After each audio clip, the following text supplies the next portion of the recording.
मनमोहन सिंगच्या आयुष्यातील 3 कोट्स खूपच इन्स्पायरिंग आहेत. तर पहिलं आहे की 1991ची रिफॉर्म्स जेव्हा ते संसदेत मांडत होते तेव्हा त्यांच्या पार्टीतल्या लोकांनी, विरोधातल्या लोकांनी खूप विरोध केलेला त्या रिफॉर्मसाठी. तर त्यावेळेस ते म्हणलेले की no power on earth can stop the idea whose time has come. आणि त्या रिफॉर्म्समुळेच आज देशाची प्रगती झालेली. 1991च्या अगोदर देशात मॅन्युफॅक्चरिंग होत नव्हती, सोशलिस्ट इकॉनॉमी होती, इम्पोर्ट्स करायला अवघड जायचं, म्हणजे काही सुधारणा नव्हत्या. तर 1991च्या रिफॉर्म्स नंतर आपण इकॉनॉमी ओपन केली, त्यामुळे फॉरेन इन्व्हेस्टमेंट झाली, भरपूर सुधारणा झाल्या.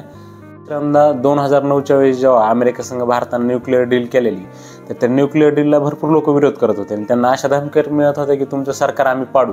तर मनमोहन सिंग त्यांना त्यावेळेस म्हणलेले की म्हणजे if you have to go down let us go down fighting.